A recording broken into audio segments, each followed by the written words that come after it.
All right. Okay. Who's the exception? Okay. All right. Good evening. Welcome to the November 17th Village of Woodbury Planning Board meeting. The time is 7:30. We will get going. I ask that we please rise for the Pledge of Allegiance.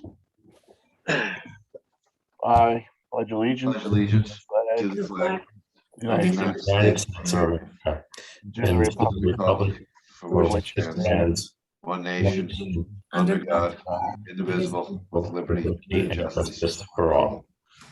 Thank you, everybody. Please be seated.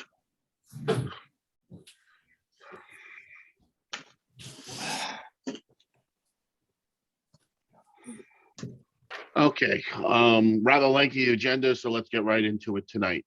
Has the board had a chance to review the minutes from the October 20th meeting? Yes. I'll offer a motion to accept those minutes as submitted. A second. Second by Sandy. Any questions? All in favor? Aye. Aye. Okay. Has the board had a chance to review the minutes from the November 3rd meeting? Yep. Okay, I'll offer a motion to accept those minutes as submitted. Second. Tommy, Yep. any question? All in favor? Aye. Okay. First item on the agenda tonight is public hearing for Fogel ARB and ridge preservation for proposed single-family dwelling. Said property is located at 62 First Avenue in Highland Mills, known as the Village of Woodbury. Tax map section 214, block 1, lot 1. This was published on Friday, November 12th in the paper of record, and notices were sent out. Okay. Jonathan, I know you have a small memo on this, so why don't we just go right in to your memorandum? NPV did a report on November 10th that you have, and really our comment one is the landscaping and the street tree is now shown to be replaced. That's been resolved. We recommend that the board waive the ridge preservation requirements since this is not visible from a view corridor. And we didn't have really any open issues. And after you hear from the public, you should deliberate whether the project's level of similarity or dissimilarity is adequate and meets the code in section 8.5 and 8.8. They've given you color samples for you to review of the shingles and the siding and trim. And we believe the application is ready for public hearing. Thank you very much, Jonathan. Does anybody from the board have questions for Jonathan before I go to the public? No. Nope. Okay. I am then going to open the public hearing. This is for the Fogel ARB application. Those that wish to speak, please unmute yourself and state your full name for the record. Again, this is just for the Fogel ARB application.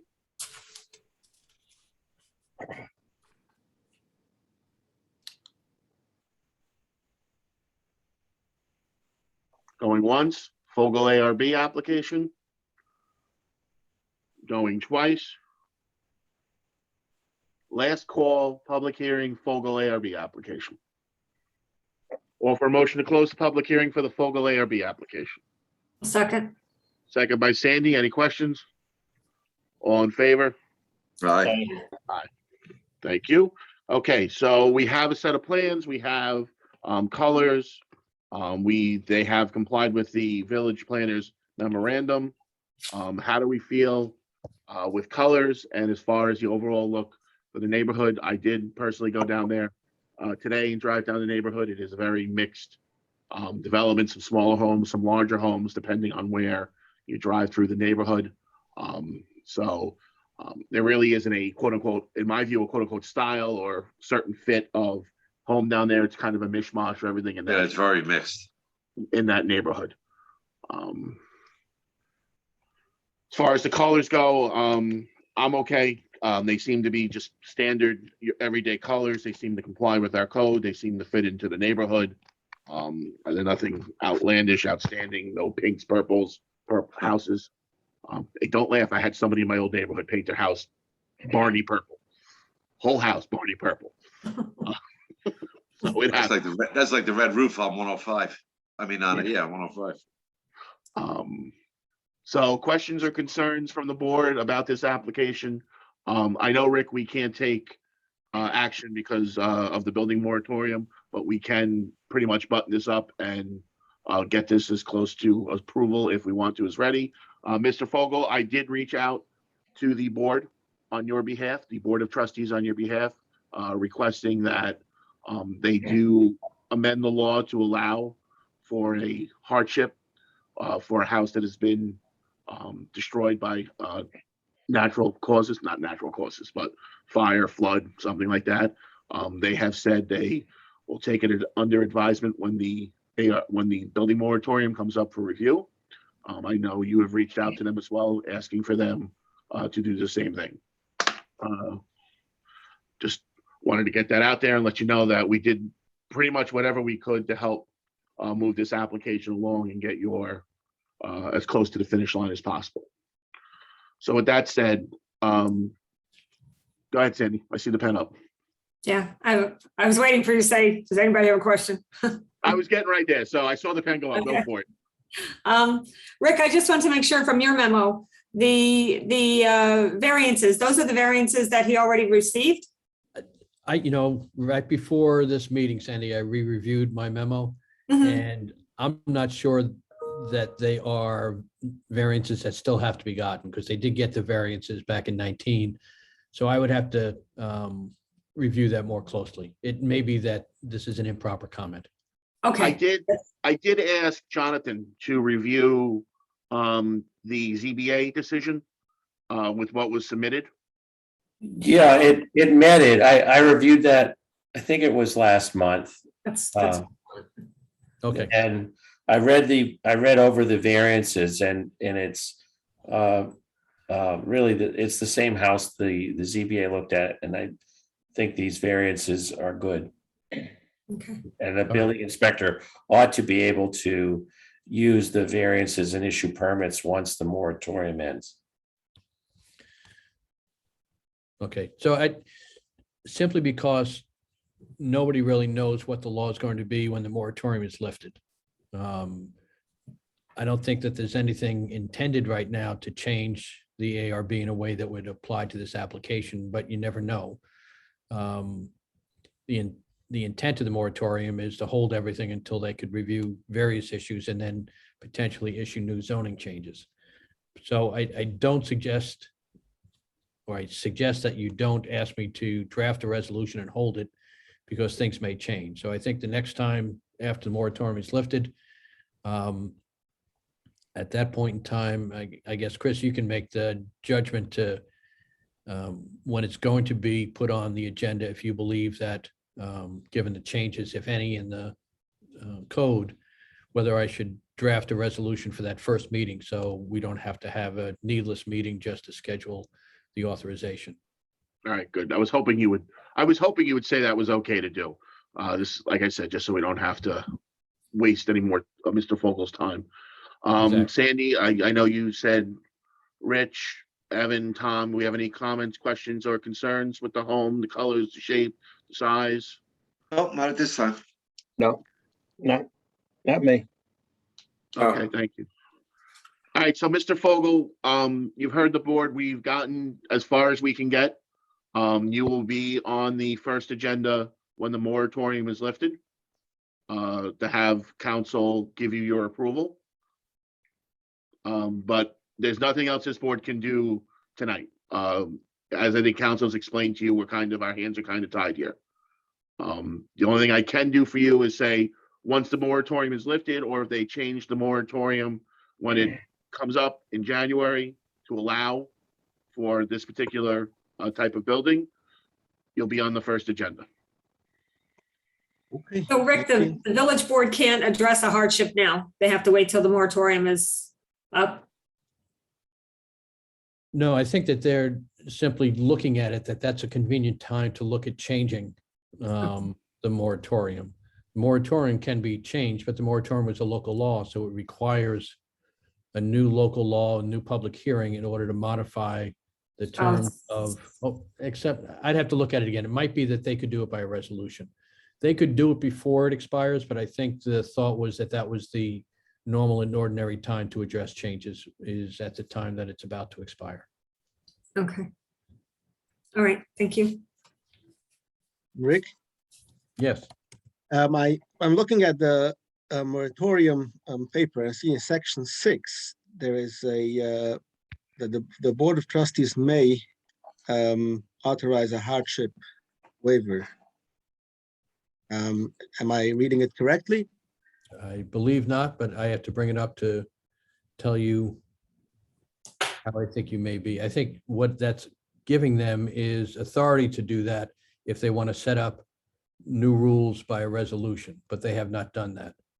But I will attempt to get that up here.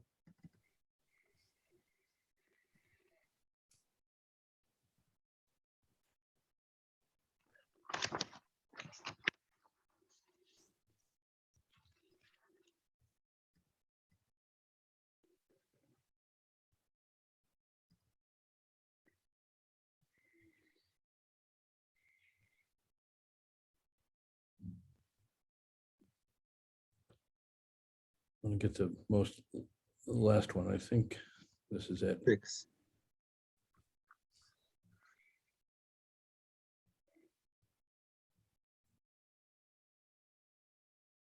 I gotta cue up the Jeopardy music. There's no provision being made in this local law for any waivers to its applicability, in addition to the exemptions noted above. However, the Board of Trustees may, but is not obligated to, promulgate regulations by a resolution of the board authorizing a hardship waiver if it subsequently determines that a waiver process is necessary in the best interest of the village. That's the version that I have.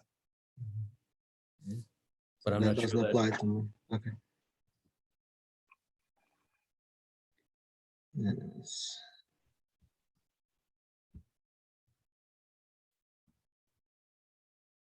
So, and I think what Chris was referring to was that, excuse me, they are considering such an option when the initial term expires, and then they may decide to go ahead and promulgate regulations by a resolution. It wouldn't require new local law.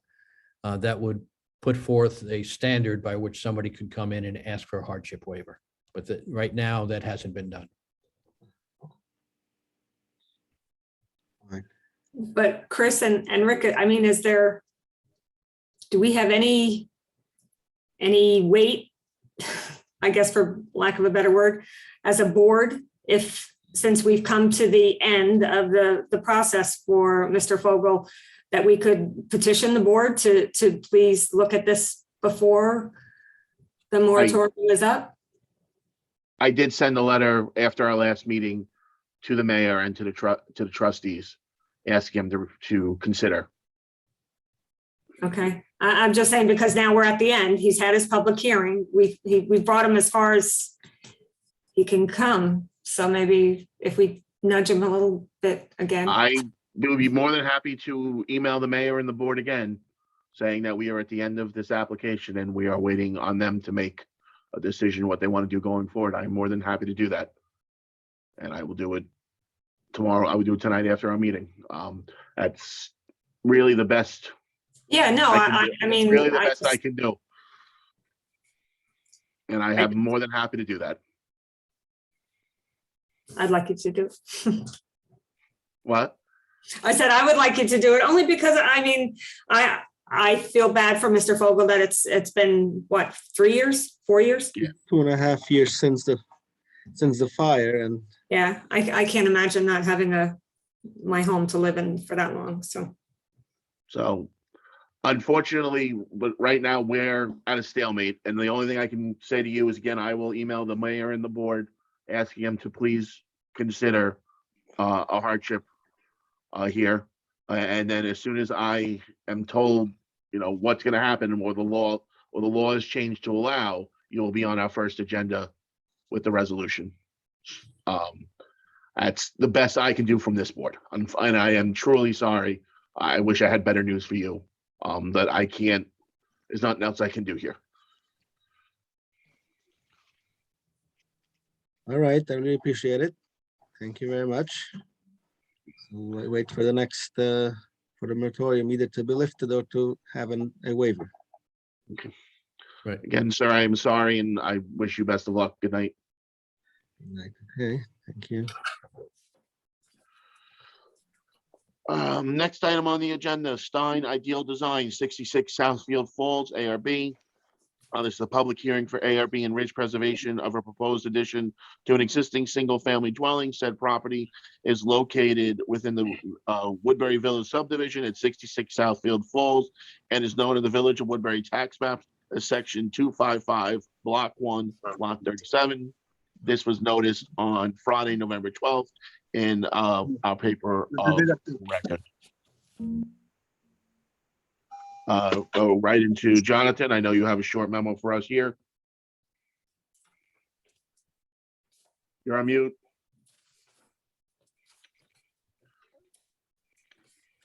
You have a report from NPV dated November 10th. There are some items that came in. I received them by email yesterday. There is a new plot plan by Casey Land Surveying dated November 12th, which was 2 days after I wrote the memo. And I believe it came in yesterday. There's also another a fresh set of architectural drawings. They don't have a new date on them, but they do have some changes, and those came in yesterday as well. So in my memorandum, we asked that the site plan be fixed and that the zoning table include proposed lot coverage, existing lot coverage, and building height. Those were all taken care of since the writing of the memo.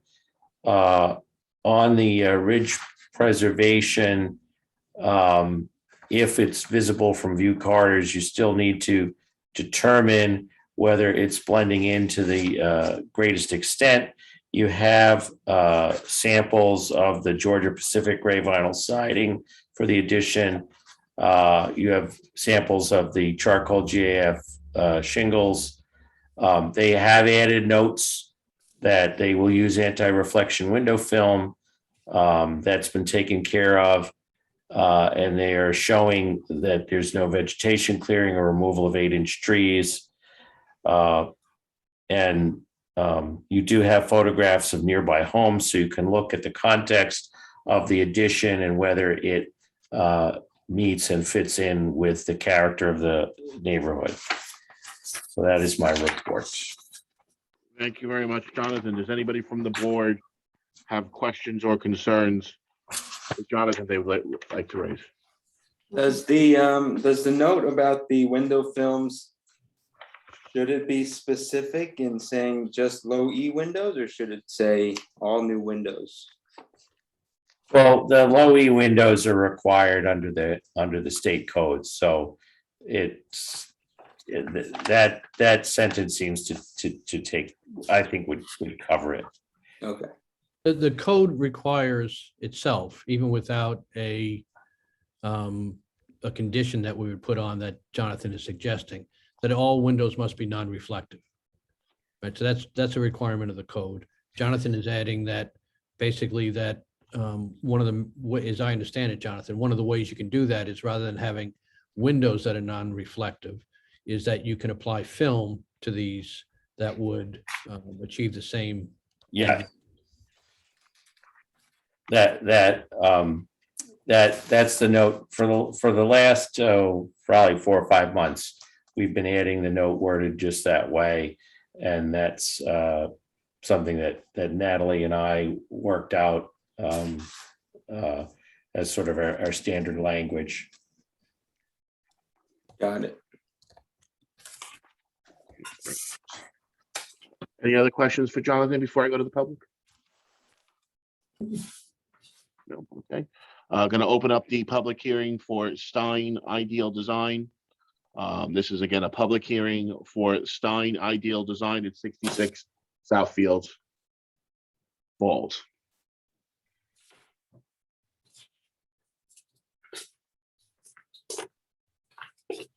Public hearing for 66 Southfield Falls. Second call, public hearing for second, wow. 66 Southfield Falls. And we're already up to our second item on the agenda. We got a while to go and we're already stumbling over my words. Third and final call for 66 Southfield Falls, public hearing, public input. Okay, that being said, or not being said, I offer a motion to close the public hearing for 66 Southfield Falls. I'll second. Sandy, any questions? All in favor? Aye. Aye. Okay. All right, so Jonathan, I would say we are fairly complete, right? You've got to review a couple of the late submissions to make sure they're fully compliant, right? Yeah, but I really don't believe there's any open issues. I just haven't, been able to incorporate the things yesterday into a fresh memo. But I think you could take final action, and if you make the standard condition that it meet the requirements of my memorandum, I think it will.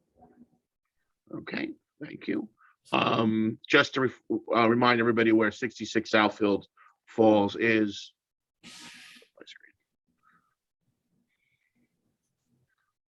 So this is the home here. High School, 32, Dundenberg. This is a large wooded area in the back, between the back of the home, and kind of wraps around its side. You are looking up, but this is fairly heavily wooded. This is part of the Forever Green buffer that surrounds WP3.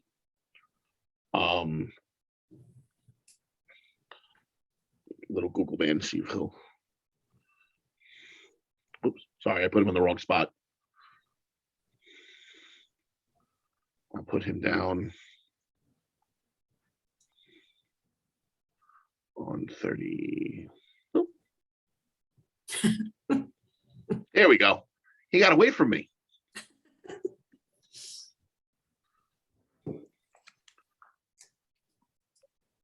Am I too far down, Sandy? I'm too far down, right? Yeah, I think you. Yeah, it's best to stand like more in front of the school. What did we do before Google Earth? Okay, so we'll go in front of the school. Oh, look, when they were doing the construction work. So the house. Yeah, you'll Right. never see it. You'll never see it. It's in that area, back up in there. So as far as I think with the requirements of ridge preservation, my feeling is that it's not visible from a view corridor. How does everybody else feel about that? I agree. Sandy? Yeah. Would Okay. appear that. All right, so ridge preservation, we're good on. Rick, you got that right? Yes. Okay. We've seen colors, we've seen similar houses in the neighborhood. Any questions, comments, concerns, final thoughts or input?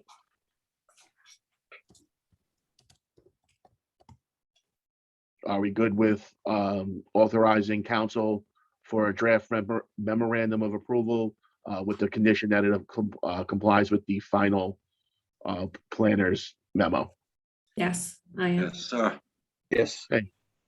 I'll roll for that motion. I'll Anything second. Second by Rich. Any questions? No. All in favor? Aye. Aye. Okay, so that will be on our next agenda, Mr. Stein. All right, thank you. Thank you. Moving on, Ostriker 7 Pheasant Run, public hearing and ARB for ridge preservation, a proposed addition to an existing single-family dwelling. Said property is located 7 Pheasant Run in Highland Mills and is known on the Village of Woodbury tax maps, section 247, block 1, lot 4. Again, this was noticed in our paper of record on Friday, November 12th of this year. Just to we are at a public hearing, and I did receive some feedback from the public today. There is no construction work taking place at this residence that has to do with the actual ARB application in front of us. It is strictly a patio and walkway work that is being done, so it has nothing to do with the application that is in front of the board right now. Jonathan, you want to go ahead? You have a short little, short memo for us. Yes, you have a report from NPV dated November 10th. And there are some items that were submitted in the last couple of days that help to complete the situation. Most of our comments from previous memos were resolved. The specific height is shown on the elevations that was submitted. The elevation drawing was submitted the other day. So comment 4 is resolved. On ridge preservation, the applicant submitted a photograph taken from Ridge Road that shows that which is the nearest view corridor, and it shows that the site is not visible from that view corridor. So we agree, and we don't believe that the ridge preservation needs to apply and could be waived. The applicant has added a note that anti-reflection window film will be applied to any new low E windows installed. And I believe you have enough information by the photographs of the nearby homes that have been submitted to determine the project's level of similarity or dissimilarity. And this is an addition to a home. It's not a new home. That is my report. Thank you very much, Jonathan. Any questions or comments or concerns for Jonathan? No. Okay. I will open the public hearing for Ostriker, 7 Pheasant Run. This is the public hearing for Ostriker, 7 Pheasant Run.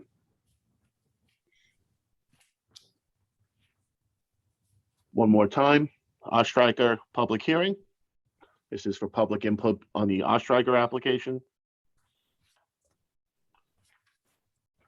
Last time, final call for the Ostriker application, public input. Okay, I will offer a motion to close the Ostriker public hearing. I'll second. Tommy, on the question, all in favor? Aye. Okay. You've heard from the planner. We did. I know we got the photos a little late, but the photos did come in about that the applicant submitted. I have the Google Earth images up. Ridge Road is down here. Another fairly wooded area between the client's home and the view corridor. I drove through it a couple times. You don't know that development's there until you come in on it right now. At least right now, there's a lot of woods in between them and us, them and the rest of the neighborhood. So how's everybody feel about ridge preservation? I'm okay. I'm good. Sandy? I'm okay. Okay. Yeah, I'm fine. So we're good with that. Ridge preservation standards don't apply here. Okay. Overall design, colors, structure, view, how the house fits into the overall neighborhood. How's everybody feel? I'm fine. Yeah, I went through the neighborhood again today. I don't see how it will stand out from the homes that are already constructed there. I agree with that. Okay. Then I will offer a motion for council to draft a resolution of approval with the same condition that he must comply with the final conditions of the planner's final memo. Can I get a second? I'll second, but I just have a question. Rick, because of the color of this, on these resolutions, are we putting that we've okayed the color because it's existing? It's white, so, We haven't done it for all of those. Okay. It's not necessary to be in the resolution, but if you want it in there, I can put it in there. well, only if somebody questions it, I think it's a good idea for it to be there. So you're saying that to note that, is it a white color? I can't recall right I now. believe The proposal is for white, but it's matching the existing. Yeah, existing. matching existing. Yeah, I agree with Sandy on that.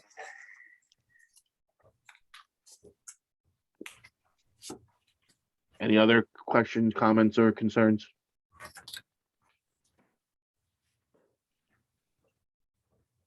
Did we vote?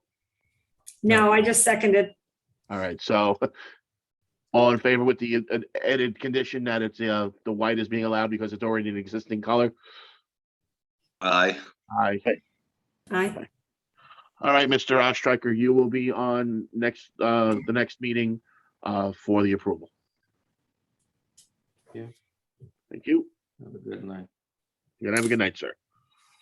Thank you. Next item on the agenda, Mayor 95 Scudamonk ARB, public hearing for ARB and ridge preservation of a proposed addition to an existing single-family dwelling. Said property is located 95 Scudamonk Road in Highland Mills and is known on the Village of Woodbury tax maps, section 204, block 1, lot 101.2. All right, Jonathan, go ahead. You have a report from NPV dated November 10th on this project. You also have a draft resolution from the attorney on this project that came in a few days ago. Largely, all of our previous comments, most have been resolved. The one question I had was, are any for the applicant, are any landscaping changes or new plantings proposed? And you show existing trees, but we just wanted to hear, whether or not there'd be any tree removals or any new plantings. Nothing will be changed from the previous plan. The trees that are there that don't need to be removed at all. Okay, and then the board, once again, we are agreeing that the house is not visible from the designated ridge preservation view corridors, so that we recommend that ridge preservation could be waived, and you should discuss that. The applicant has submitted photographs of nearby homes, and you can look at those to see if you feel that this proposed project fits in with the other buildings around the neighborhood. And then I think you can also look at the resolution after the public hearing. I'm on telephone with the video out of it.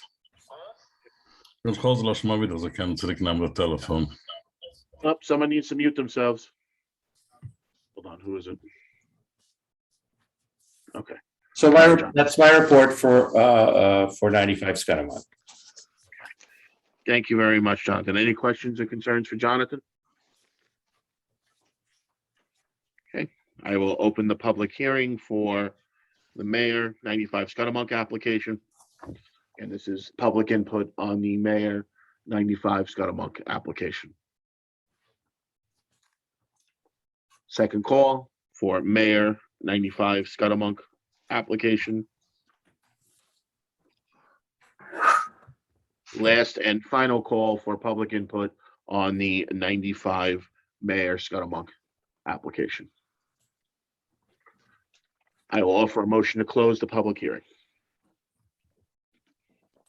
Second. Second by, Tommy, questions? Chris, did you see the emails we got for this from neighbors that? Yes. Yeah, the two that came in. Yeah, Yeah, we have that. Both. We have two positive letters of support for the project from neighbors. Right. The building department has them. They were added to the file, but yes, I did get them that we do have Okay. two positive. Do they have to be read into the record or no? No, they'll be added, they're printed and added to the file. Right. So if anybody foils the application, they'll be there. Plus, nobody wants to hear me read more. Close the, question, all in favor of closing the public hearing? Aye. Aye. Okay. I think didn't we discuss ridge preservation with this home last meeting? I I thought thought we we did. talked about it because of where it sits. It's on its Yes. own little island up there. You, Yeah. you had made your finding last meeting, the 11-3 meeting, that it was not visible from the view corridor and therefore it waived ridge preservation compliant. Yeah, that's what I Okay. thought. That's what I thought. All right, with that said, any other comments, questions, or concerns before I go into the resolution of approval? The draft resolution of approval, I'm sorry. Okay. All right, with that being said, we have a draft resolution of approval for consideration tonight. After several pages of facts and findings, we get to the specific conditions. No building permit shall be issued authorizing construction of structures inconsistent with the architectural rendering submitted to and approved by the Architectural Review Board as part of this approval, nor shall any CO issue for any structures constructed except in conformance with such renderings. Any deviation from such renderings will require further planning board review. All new windows shall be constructed of or coated with non-reflective material. Anti-reflection window film will be applied to any new low E windows installed. Prior to the signing of the plans, the applicant shall comply with the memorandum of the village planner dated October 26, 2021 and November 10th, 2021 to the satisfaction of the village planner. No exterior lighting is authorized as part of this approval. No tree removal is authorized as part of this approval. The 2 trees shown on the survey are located in the vicinity of the proposed construction, shall be marked in the field and protected by temporary construction fencing. Okay, offer a motion to accept the draft resolution of approval. I'll second. Second by Sandy. Any questions? All in favor? Aye. Okay, Mr. Mayor, the attorney will send it to me digitally to sign. Usually they do it within the next day. I'll sign it. It will be sent to the building department. Once they have the signed resolution, they will issue your permit. Thank you so much. Thank you. Have a good night, sir. Same to you. Okay, that concludes the public hearing section of our meeting this evening. On to Skytop Road LLC. Review documents for ARB ridge preservation and water quality protection overlay for proposed demolition and reconstruction of a single-family dwelling. Said property is located at 18 Skytop Road in Highland Mills and is known in the Village of Woodbury tax map as section 217, block 3, lot 7. All right, it's going to switch the order up. I did ask H2M to review this application because this is in the Water Quality Protection Overlay District. This law is rather lengthy, has a lot of parts to it, and we wanted to make sure we're doing it all right. So Natalie? Sure, thanks, Chris. So as was stated, this application is for the demolition and construction of a new single-family home in the riparian zone of Cromwell Lake, which is regulated by the Water Quality Protection Overlay District. There are issues with the existing lot that require resolution. It's undersized for the zone and doesn't meet the frontage requirements by the code or the access requirements by village law.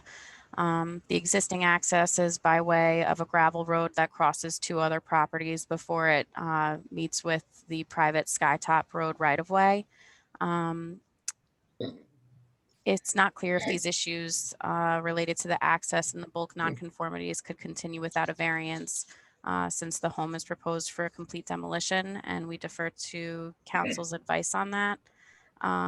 With respect to the location of the home in the riparian zone, the code is clear that the 50-foot area should be left undisturbed. And when the planning board considers a project within that zone, there needs to be a finding by the planning board that demonstrates whether there are practical alternatives, and also on the necessity of the land disturbance that would make the land undevelopable under zoning. And then the code kind of, our memo also like repeats that section for the planning board to consider with input from council. We also discussed the impacts of the development in the buffer area, which is the 100-foot extension from Cromwell Lake. We did discuss this with council, and we understand that the application falls under the exemption in section G2, which requires residential structures to be reviewed by the building inspector. In that case, a site plan and special permit review does not appear to be required by the board. However, in order for you to consider the alternatives, since the existing structure is proposed for a complete demo, we've recommended that the applicant consider whether the structure could be relocated outside of the regulated areas. I did take a preliminary look at the setback requirements for the zone and also where the buffer areas would fall on the plan, and it seems like a relocation of the home could be feasible. So it's something that the planning board should consider with the applicant. And again, that kind of falls under your riparian zone review. Also to evaluate the new location of the home, if that's agreed upon by everybody. You know, there are things that should be shown on the plan, including the setbacks and the buffer zones, the proposed building footprint, any access modifications, the location of the proposed septic system.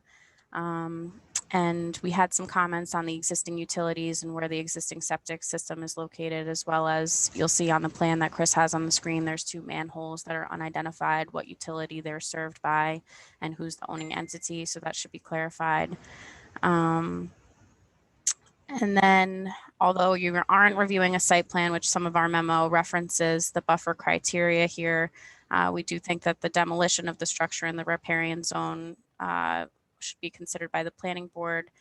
We've recommended that an erosion and sediment control plan and the indication of construction measures that would protect Cromwell Lake during construction should be provided and or required by your action. And I just think that that's reasonable given the location of the home within proximity to Cromwell Lake. And also we think it would be appropriate for you to consider the restoration and potentially the enhancement of that disturbed area. Another point I wanted to raise was this site is adjacent to the 32 Blueberry Lane application that you've been reviewing. During the review of that application, you identified the issue that's associated with the access to this property. Those plans discuss a proposed easement that gives rights to this property to encroach on their property. I know that's confusing, so I apologize. But I just recommend that you discuss that with this applicant and confirm that it's their understanding that that's how they're going to proceed with this. We recommend all existing and proposed documentation giving rights to access this property be provided to council for review. We think that this plan and action should be considered with the ESOs, given the nature of the access and the issues surrounding it. And I think that's all I have, unless anybody has any questions. Questions for the board from Natalie?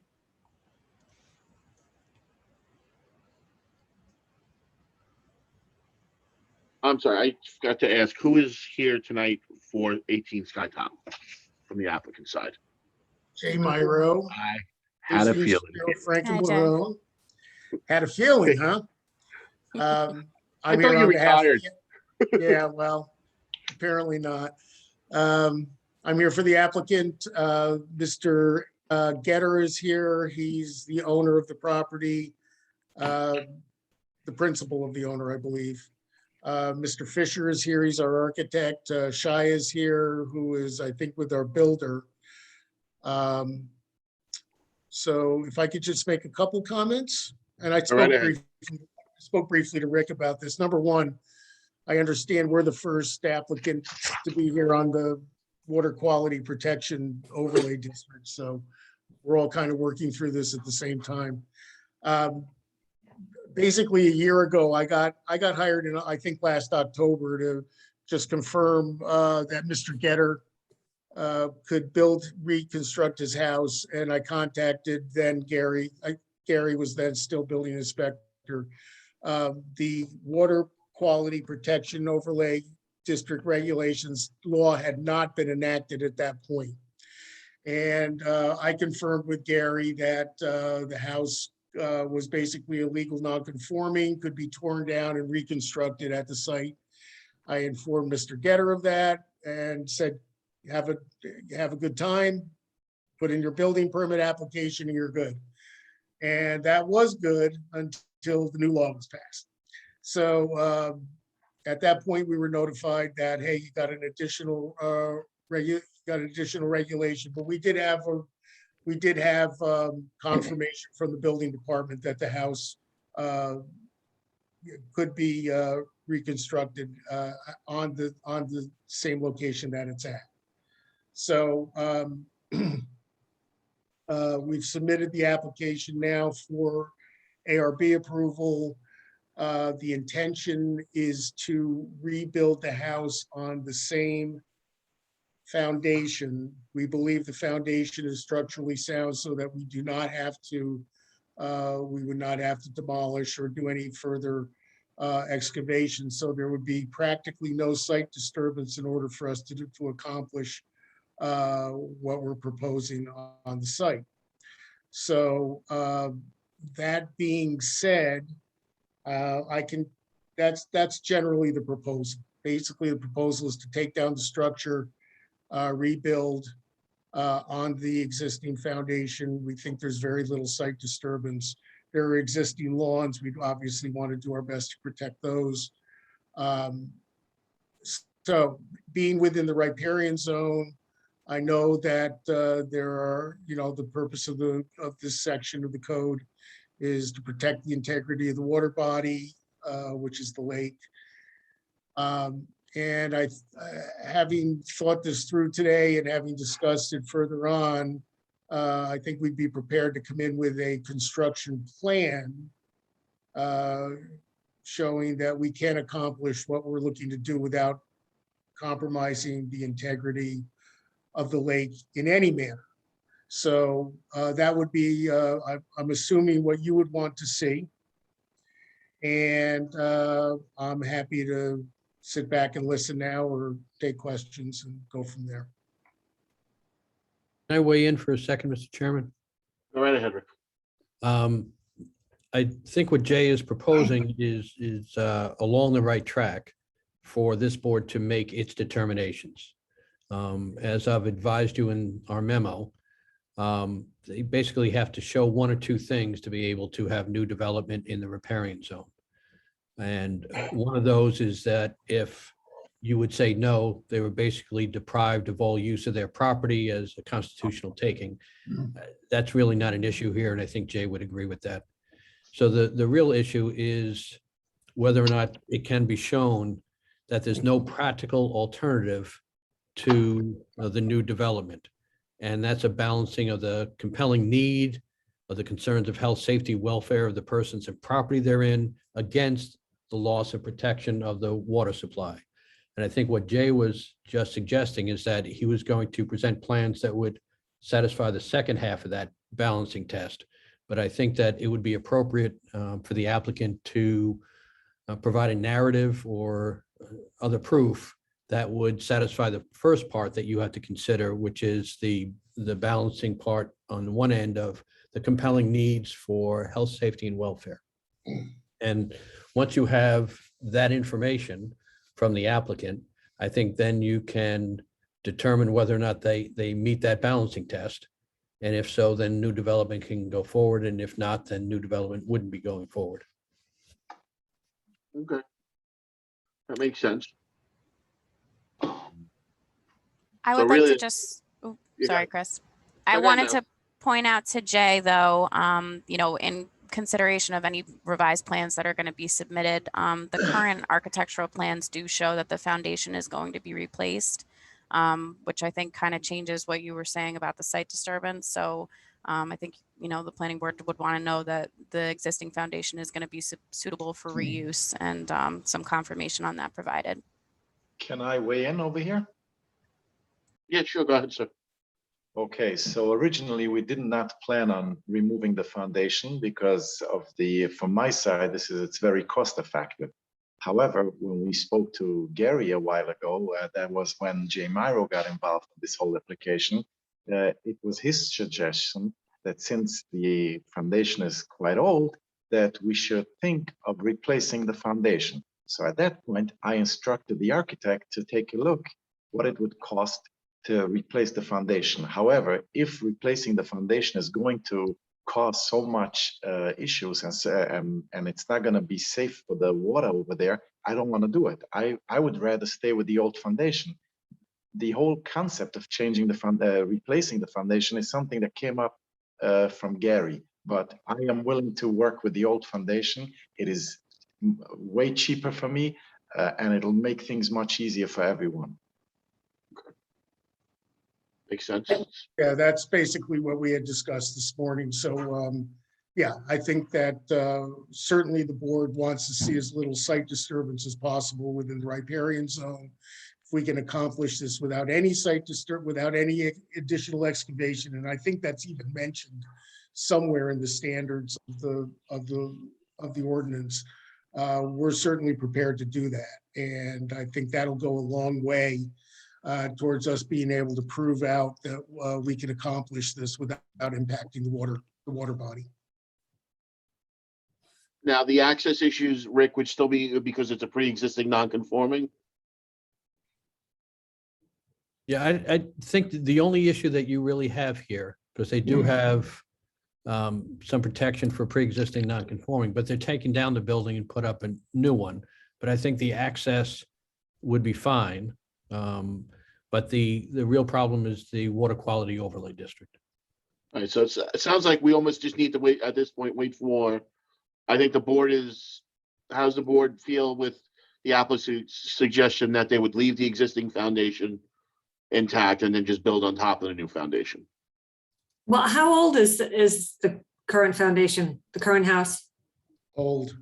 Very old. So has your contractor looked at the foundation and is satisfied that it's? It is the olden days. They did foundations. They were much wider than today's foundations. It's a very strong foundation.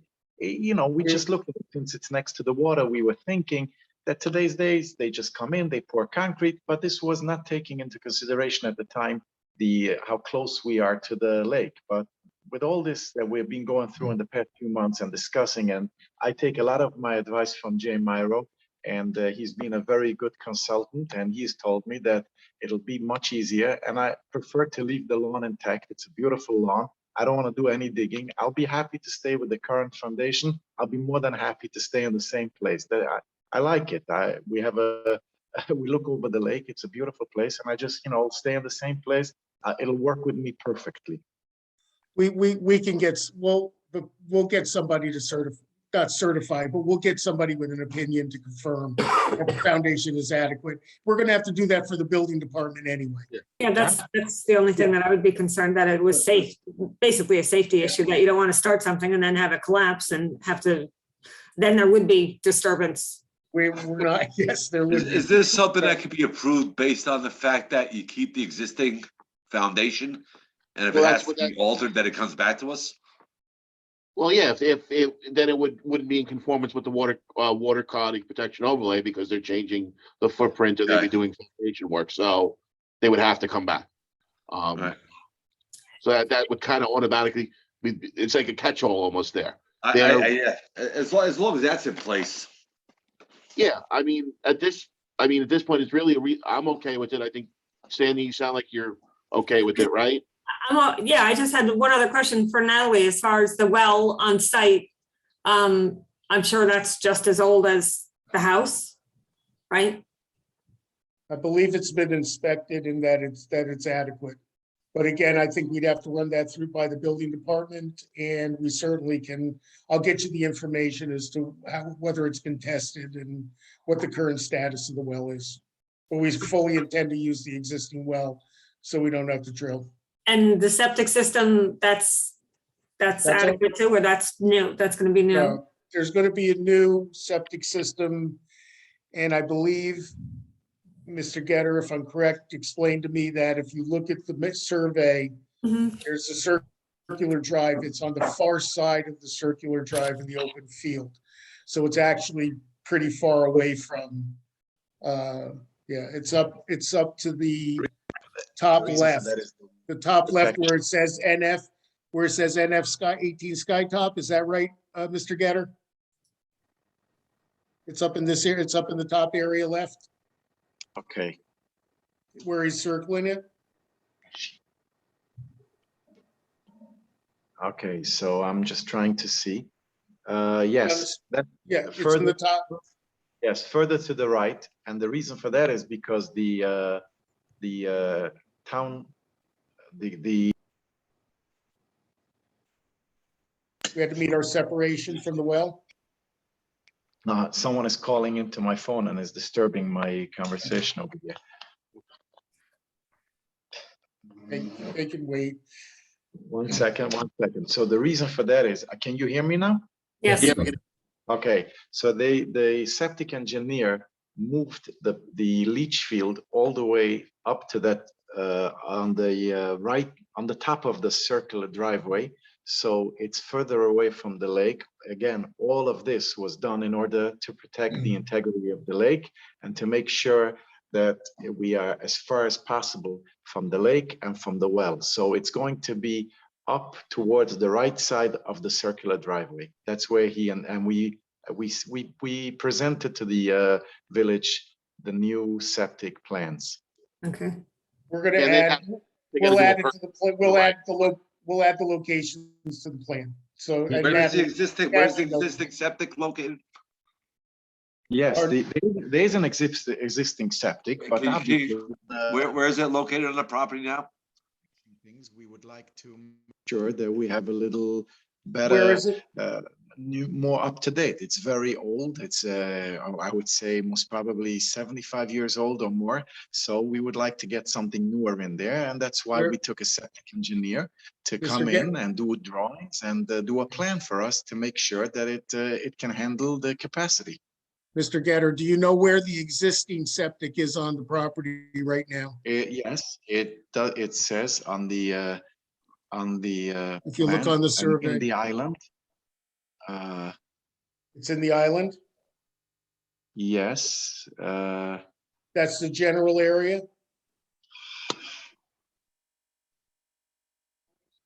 We'll get you a detail. We'll show where the new is gonna go and where the well is. Just on the next submittal, that's fine. Yeah. In addition to showing both of those, please also note, to make it very easy for the planning board, where, can you hear me? Mr. Getter, you have to mute yourself. Could you, in addition to putting the existing and proposed leach field, to put the 50-foot measurement for the riparian area Yes. and also the Yes. 100-foot buffer area? Yes, Although the board isn't doing the buffer area, I think that it may weigh in on their determinations with respect to the leach field, et cetera. yeah, good point. We'll mark those on the survey. on the And then plot. if you could measure certainly from the riparian zone to the new proposed leach field. Yes. You want the distance from the boundary of the riparian to the leach field? Okay. Yes. And Mr. Myro, we haven't gone over the planner's memo, but it's largely duplicative of Natalie's, but I also asked for some details. And I think in listening to the discussion, one of the things I had asked for in my report was a demolitions plan, a removals plan and that would show the existing and proposed septic, the exact footprint of the new structure. And I guess now you're saying it's going to use the same foundation, but anything that's being removed needs to be shown, and so that there's a very good before and after picture. Yeah, the plan, I mean, the way I visualize this is we're gonna come in with a plan basically outlining how we're going to engage all construction activities. In other words, we'll tell you where we're gonna stage. We're gonna show you that we're gonna stage all of our construction outside the riparian zone. what activities have to happen inside the riparian zone, how we're going to protect existing vegetation, the shoreline, everything. We'll basically stage it all out, show that we're going to minimize what we actually have to do within the riparian zone to show that basically we're not going to impact the water, the lake. So that's my plan. We'll show it in relation, to the septic. Hopefully there's not a lot to do with the well. But the plan is to come in, show that to you, and then basically have somebody confirm from an environmental standpoint that the lake will not be impacted by undertaking the activity in this manner. So that's the plan. The other aspect of my review of the new code that we haven't discussed yet is there's also a section called Riparian Zone Enhancement, where there may be an opportunity to, instead of just having a plain lawn in front of the house, to have maybe some more natural, more native varieties of vegetation that might be better at filtering runoff between the house and the lake, rather than just like a plain lawn.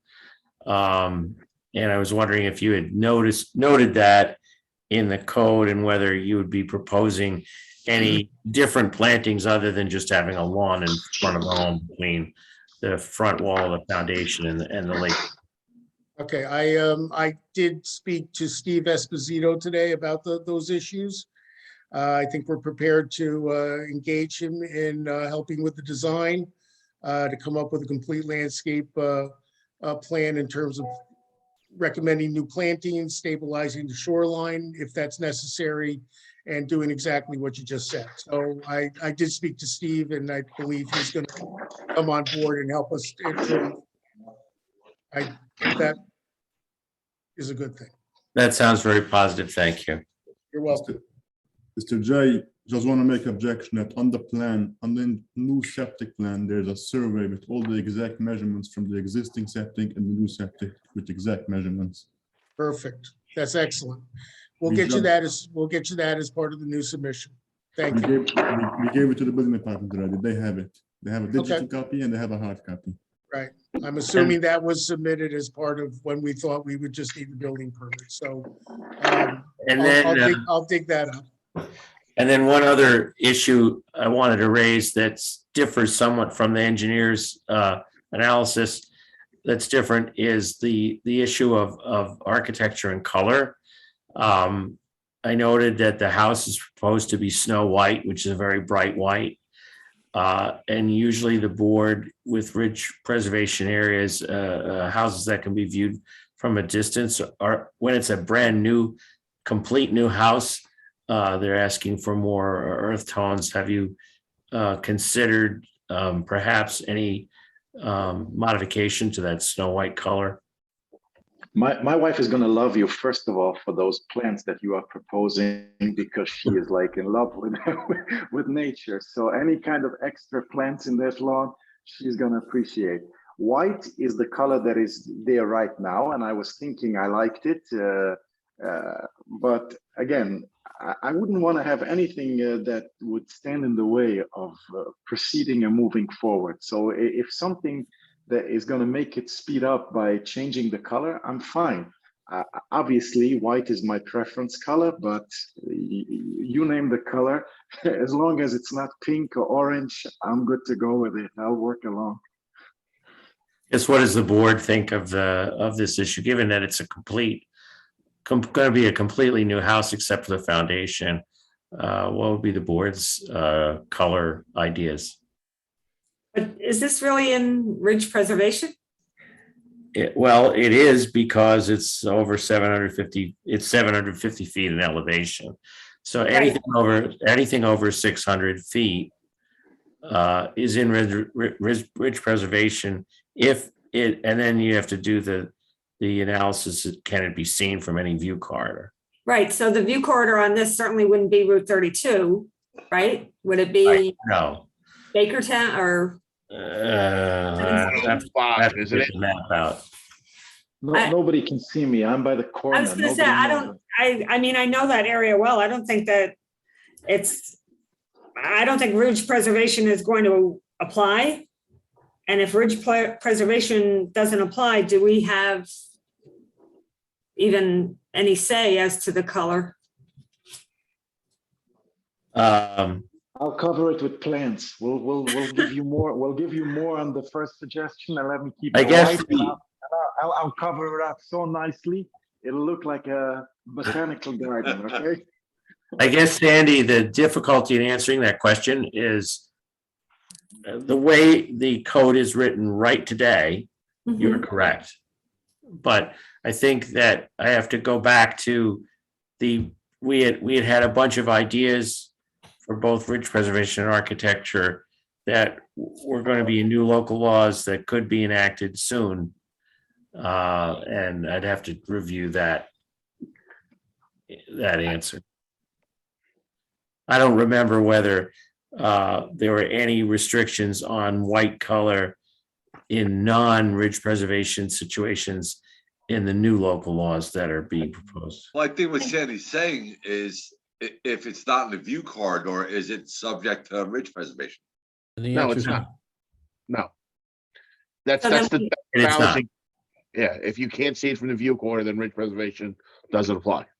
So then we have no Then we say. shouldn't have any say on the color, really. Right. Well, you would under general ARB with respect to excessive similarity and dissimilarity. I think we're not there yet. I think the applicant, first of all, I want to thank the applicant for your willingness to work with us here and your team. Pleasure.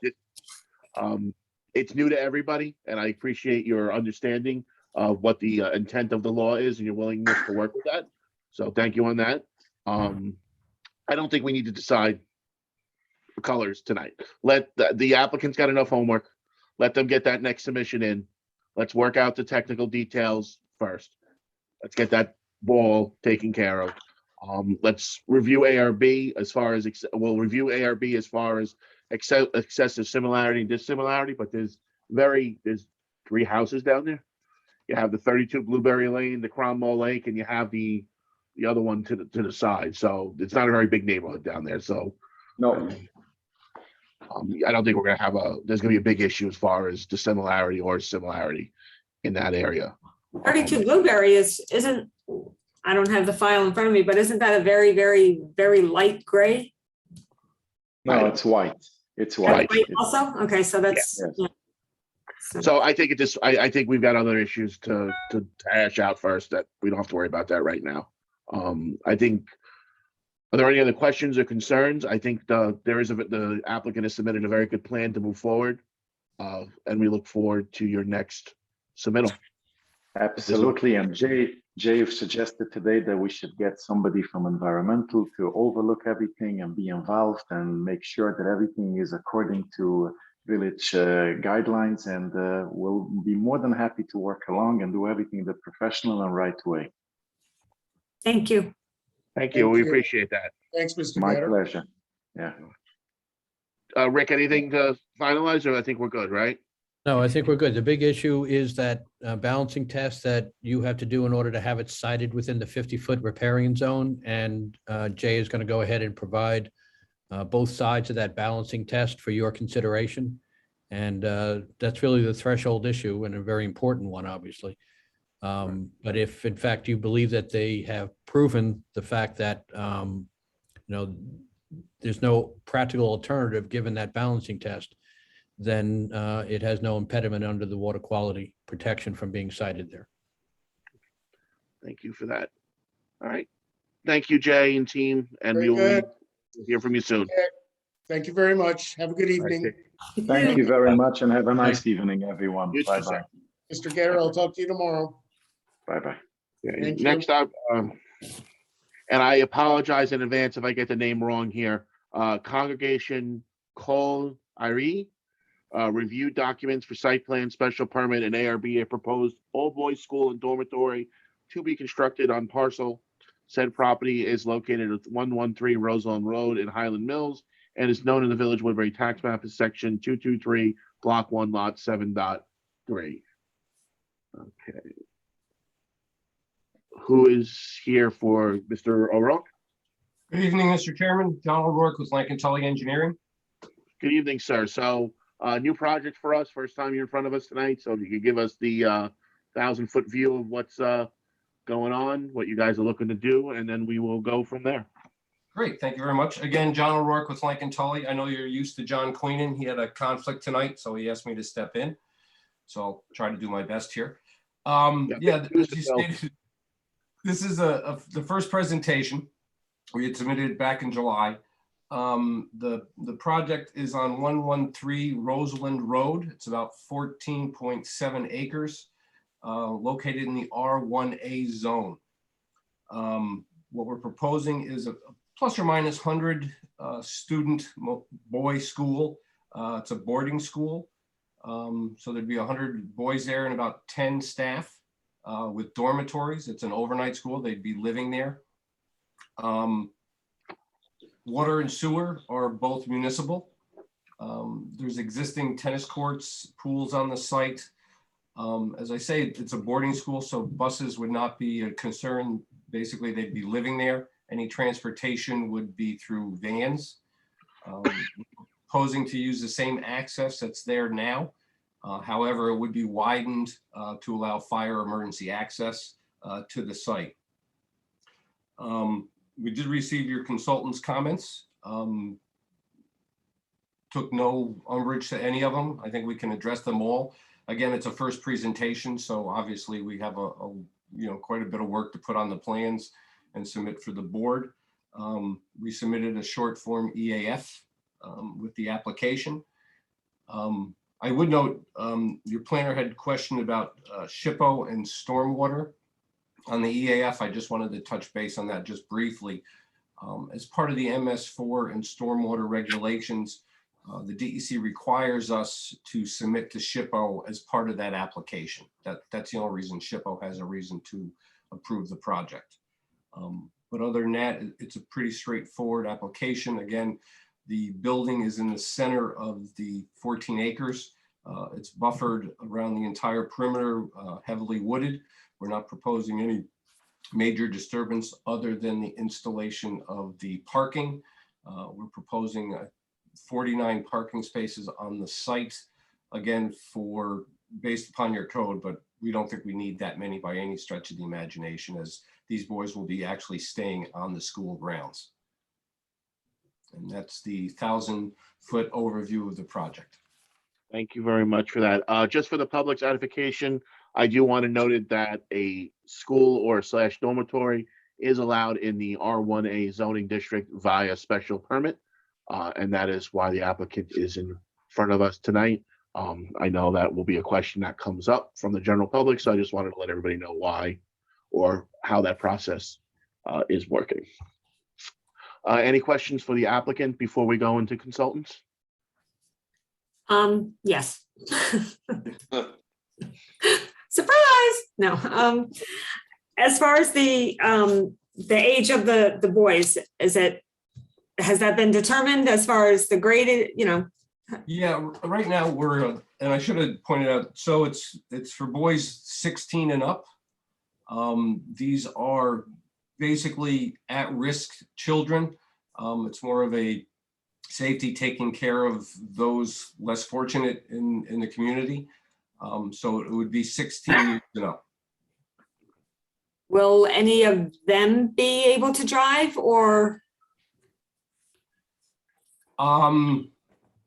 Potentially, yes, but they're of the point where they wouldn't have the ability to have a car. Again, these are at-risk kids, so parents discarded or whatever the case may be, taking care of their own. So it would be very unlikely that any would have a car. But yes, they could be of age to have a license. But will they be able to have a vehicle on the premises, whether they're at risk or not? Oh, would they be allowed to? You know what? I'd have to check on that and certainly get back to you. Because if there was such a condition, John, then that would take away that whole issue of traffic and circulation and everything else. Yeah, most definitely. Again, I'm covering for Mr. Queenan, but I will find that answer and get back to you. When we make the next submission, we'll certainly highlight that. Okay.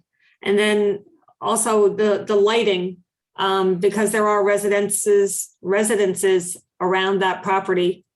As far as the parking lot and everything, will I don't know if there is a lighting plan yet, but Yes, a lighting plan was submitted. Yeah. but as far as I mean, will that be lit all night long? Probably for security lighting, but we can clarify that. I think it states on the plan, but would you rather, other than minor security lighting, I don't see why it would be lit overnight. Okay, no, I'm just considering the residential homes right around there.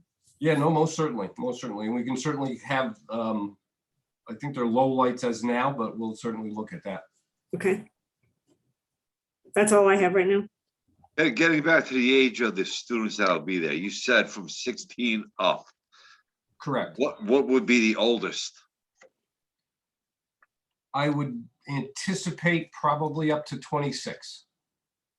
Till they're married or married into a family.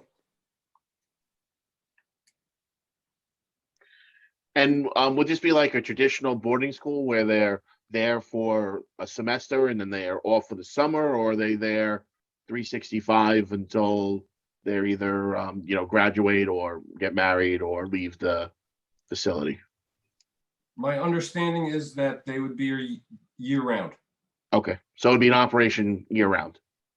There's no summer breaks or anything like that. No, and I just did get a text that they will not be permitted to have licenses. That apparently that is not permitted, so we can note that on the plan. Is this going to be a school where they will eventually graduate from the program and move on? Or are they going to be there because they are a quote unquote special needs? They'll be there from 16 to 26. Well, that's, I think he said they're there until they're either 26 is the maximum they can be there, right? And then after that. And after, yes.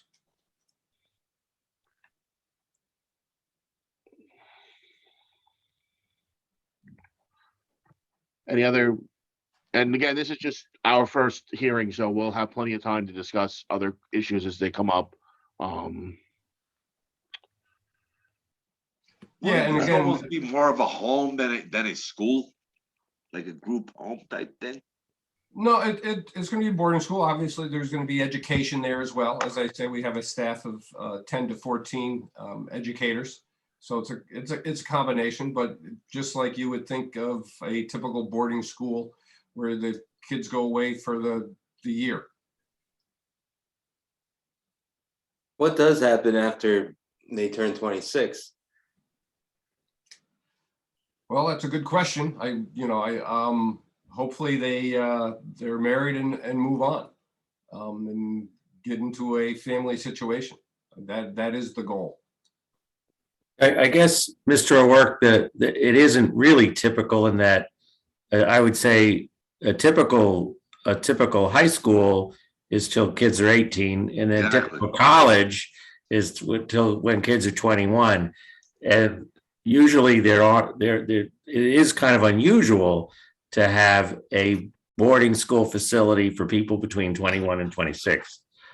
It does seem to sound like more like that part of it would be a group home. So I think the board really kind of needs to get their arms around what exactly this will be. Okay. Again, when we make the resubmission, we can clarify that. But again, it's for children in need. They're trying to take care of their own. And again, with all due respect, somebody 25 years old, not a child. Excuse me? I said somebody that's 25 years old is not really a child, correct?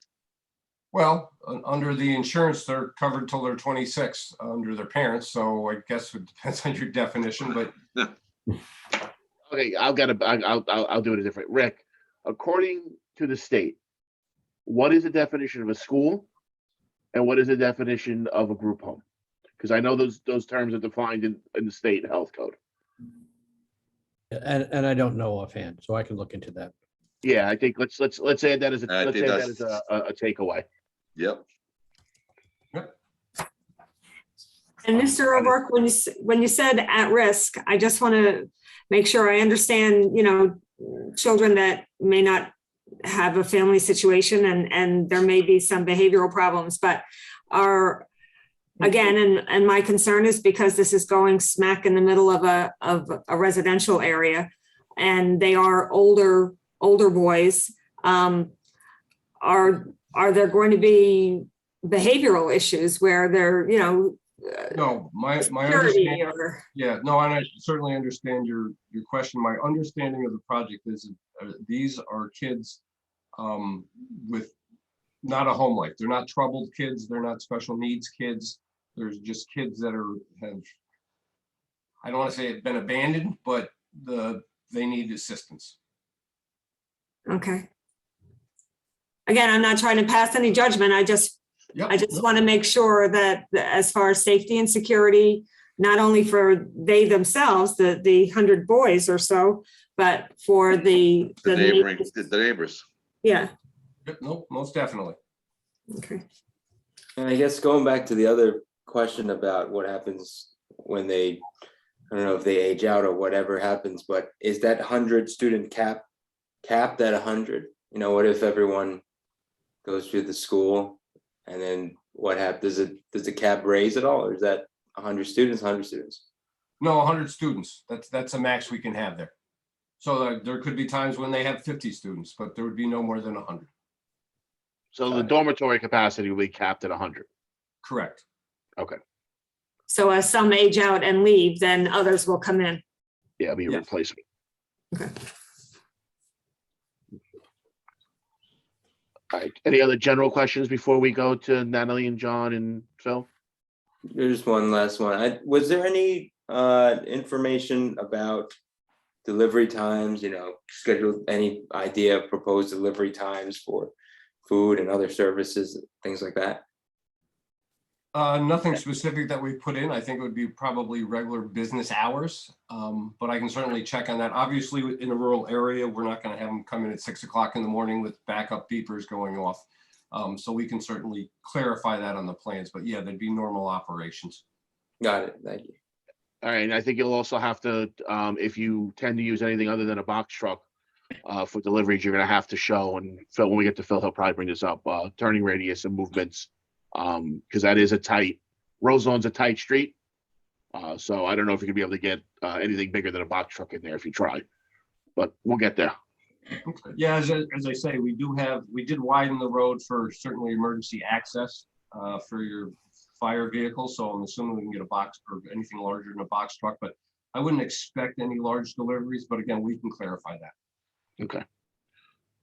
And the mikveh and the shul, will that be open to anyone else other than these students?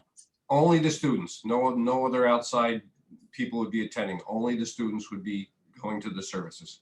Okay, thank you. And this is an all boys school? Yes, all boys.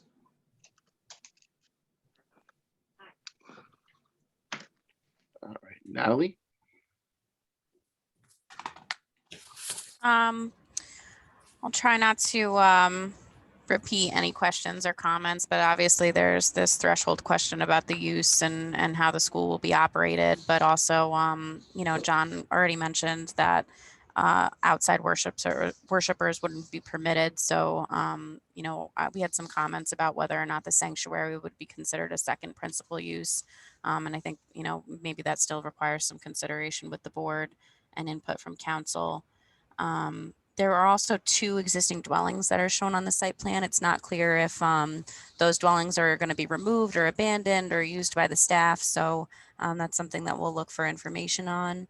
And also clarification on whether, again, that would be yet another principal use for the site, impacting the bulk criteria that's applicable to this application.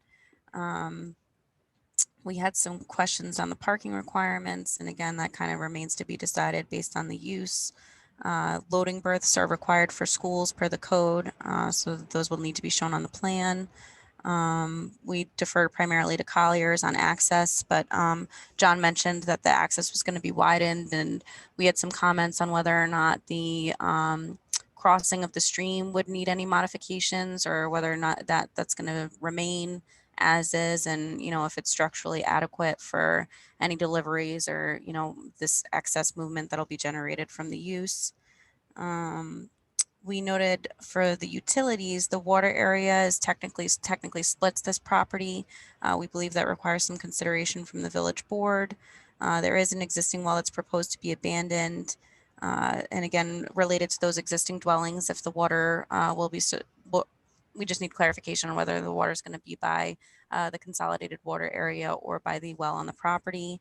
Obviously, the property should be served by one or the other, not both, to prevent cross-contamination. With respect to the sewer, the applicant does propose a connection to the consolidated sewer area, and they're within that boundary. We've requested additional information on the proposed connection and the calculations for the sewer generation. And ultimately, that's going to require input and approval from the sewer administrator. So as the plan progresses, we'll make sure that we review the same with him. I had some comments on, the water body at the front of the property, as well as the impacts for the water quality protection overlay. So, the buffers and the riparian zone should be shown on the plan, and how they impact this property, as well as other agencies for the proposed sewer connection may be involved.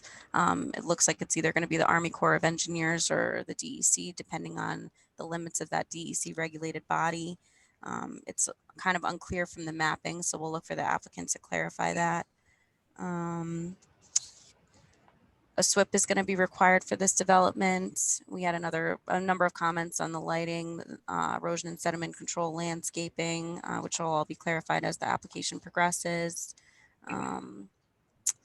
We've requested consideration for a snow storage area associated with the large turnaround. We know that there is one for the parking area proposed. And we've also requested for consideration of seeker that a long form be submitted instead of just the short form that was prepared. And we had some comments specific on those questions, so that they'll be addressed with the future revision. So if you guys have any questions for me, I'm all ears. Thank you, Natalie. Actually, Jonathan, will the dormitory be sprinkled, or we don't know yet? I'm assuming, again, not positive. I believe it's going to be sprinklered.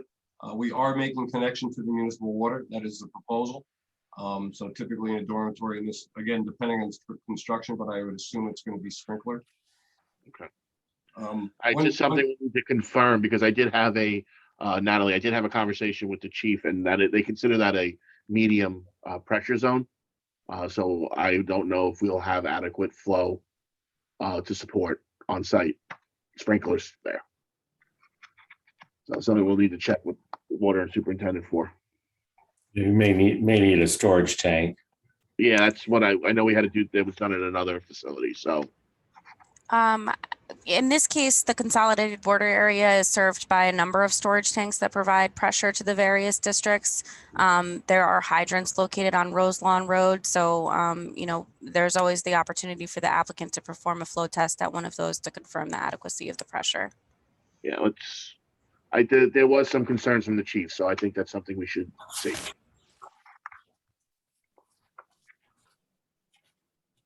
Do you have any other questions or concerns for Natalie? All right, Jonathan. You have a report from Nelson Voorhees, November 10th. I won't try not to repeat what Natalie just told you. Most of our submission comments on our second page have to do with adding detail to the plans. We'd like to see floor plans for all levels, building elevations, landscaping, proposed where the trash enclosure will be. Natalie mentioned stormwater. In the materials, we noted that the principal use is a school, but then on the bulk table, they showed place of worship as the principal use and put place of worship standards. It appears now clearly that this worship space that's in the school is just like a chapel or assembly space within the school that's accessory to it. It's not a principal use that the public's going to be involved in. So there's no need to use the bulk standards for place of worship or reference that on the plans. lot coverage, we had a question. There's a maximum of 20% required. And then we see that 12.2% coverage is proposed. But then there's a footnote on the plans that asking for a waiver from coverage. We just wanted an explanation as to what that was about. And on the off-street parking, I think once we have floor plans, we can figure out what the parking requirement is and whether any waivers are required. Often the requirements for parking at schools are excessive, particularly on schools where the students don't drive. But I think once we see the site plans, we'll be able to work on the parking requirements in a little more detail. We wanted to see more detail on landscaping and lighting as well. And this is subject to ridge preservation if it's visible within any view corridors because it's over 600 feet. An ARB will be required. And as John noted, we had some comments on the short form, but Natalie's asked for a long form, and then that when that's submitted, that'll take care of that issue. Thank you. Does the board have any questions for Jonathan? Hey, Jonathan, can you go over what you said about it being either a shul or a school? Well, to keep it in zoning words, the principal use is a school, and they have stated that they're going to have a place of worship space inside the school, but it's only going to be 2,000 square feet. And they've stated tonight that it's just for the students. So really, there's no need in the application to like put in the bulk. They showed a bulk table that listed out the worship space as a principal use with its own bulk standards, and it doesn't appear to that. So then us as a board, we're not going to take this under consideration as a shul. No, Okay. it's really just like every kind of school, whether it's a secular school or a school run by a religious organization, has assembly spaces for the students to gather, either for worship or for just music classes or assemblies. That goes to the next question for the applicant. As far as what they're going to be teaching in the school, is this going to be regular education because they're starting at 16, or is this going to be more of a trade school, a vocation school? Again, I'll clarify that. My understanding is it's just a regular school, not a trade school, but I can confirm that. But I did confirm that it's basically for kids that, they're coming from divorced divorced families or don't have a place to live or dysfunctional families. So the kids are, the people in the school are not special needs. They're not troubled kids. They're just kids with a rough life from a home life. But we certainly can clarify that last issue.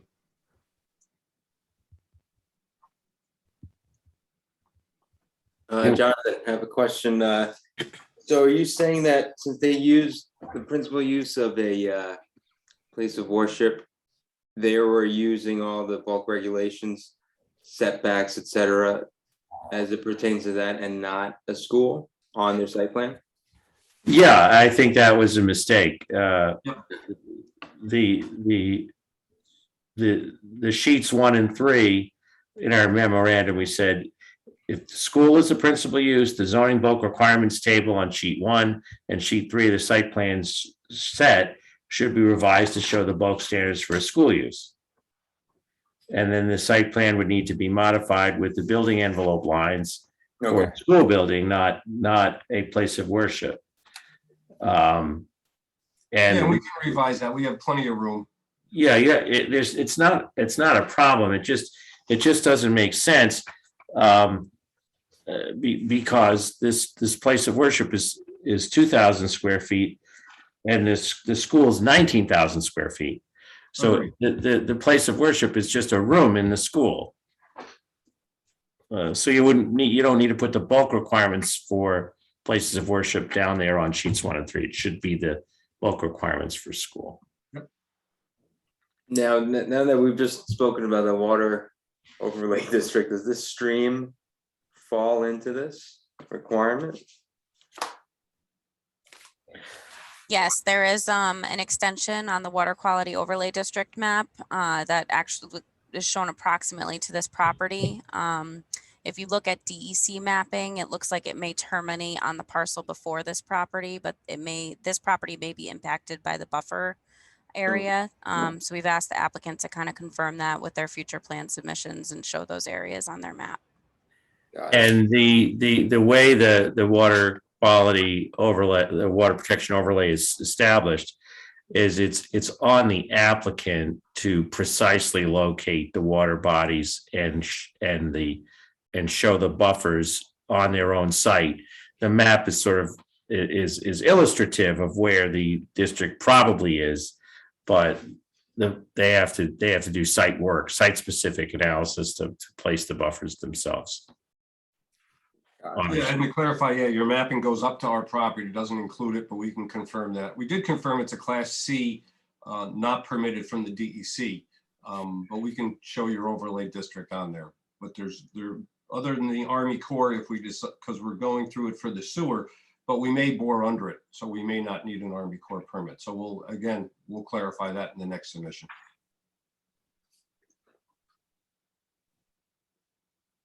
Any other questions for Jonathan? Okay, Phil, you're up. Good evening, everybody.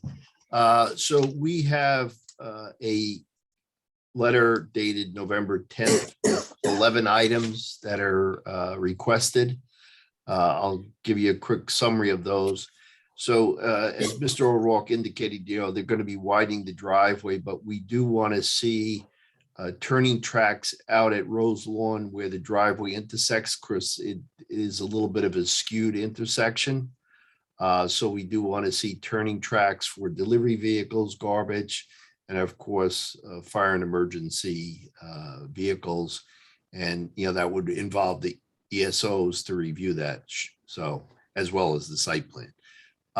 We've asked for some site distance clarification at the driveway where it intersects with Rose Lawn.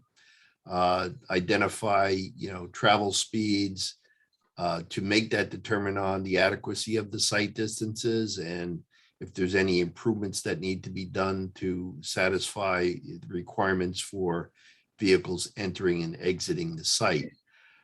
In terms of what's been presented and some discussed tonight, since the students won't be able to leave or have vehicles to be driving, then the traffic generation needs to be spelled out in terms of peak hours. So we would want to know the amount and types of deliveries.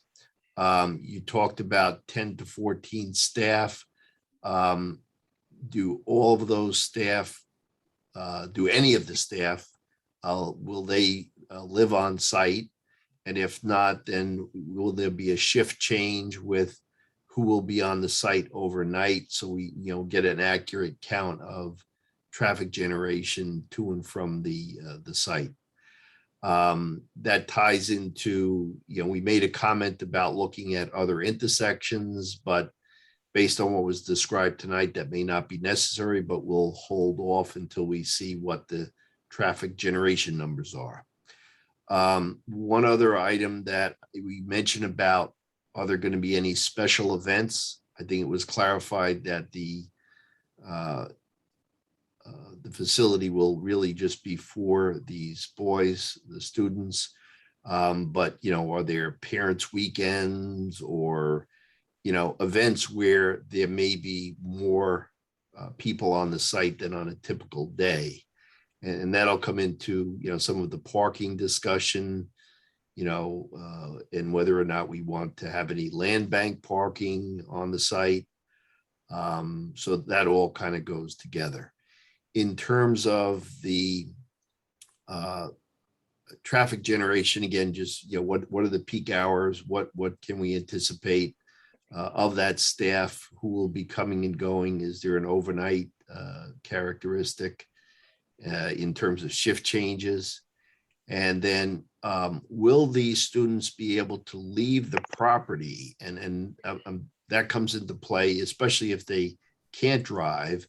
When they leave the property, will they only be leaving via van transport, or will they be able to walk? And that really comes into play in terms of our comment about any pedestrian movements. And so we'll need a clarification on that. I think those are the major items that we've outlined. Again, the emergency services are going to have to look at access and circulation on the site. We do want to see the turning tracks of the delivery vehicles, not only at the access, but on the site, and the garbage and delivery vehicles. So I think those are the prime items. As I said, we had a comment in there about possibly having to look at other intersections, but based on what was described tonight, that may not be necessary, but we'll make that determination after we see all of the traffic projections. So I think that's the highlights. They're all outlined in our November 10th letter. And if there's any questions, I can answer them. Just one, Dr. Greeley, if you could, for some reason, we don't have a copy of your comment letter. So if you could forward that to me, I'd greatly appreciate it. And we can certainly address it with the other consultants' comments. We will. Thank you. Thank you. Any other questions for Phil? Okay, so some homework, actually, quite a bit of homework, Mr. O'Rourke, for your next submission. The narrative is going to be key here, that this really spell out the uses, plus all the other questions that came up. Are you okay with what we're looking for your next submission? Yeah, I think I appreciate the board and your consultants. I think it's spelled out pretty clearly. So we will make the next submission. Just the one clarification or question / comments. Natalie, you'd asked for a long form EAF. Was there any particular reason? I mean, I don't mind submitting one, but I was really hoping, at least because of the time frame that we've been waiting, I was hoping the board might declare its intent for lead agency. But I guess that would depend on if you really need the long form, or if they could do it with the form we have. I can weigh in on that first, Natalie, and then you can respond. I believe that the board can take their initial seeker steps of notice of intent and circulating that upon the EAF that you have provided, but that doesn't prevent you from going ahead and providing the long form, which I think the purpose of that is not so much for the other involved agencies, which very rarely ever weigh in that they want to take over, but it's more for this board that will be the likely lead agency, so that they have more information about the project particulars that the long form would provide.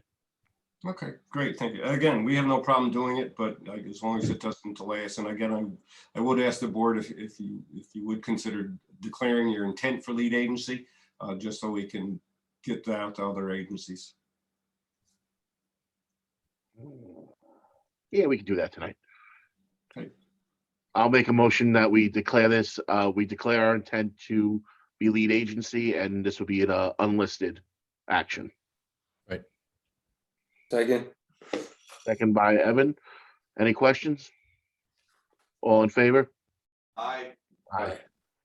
All right, Mr. O'Rourke, if there's nothing else, I think we look forward to your next submission then.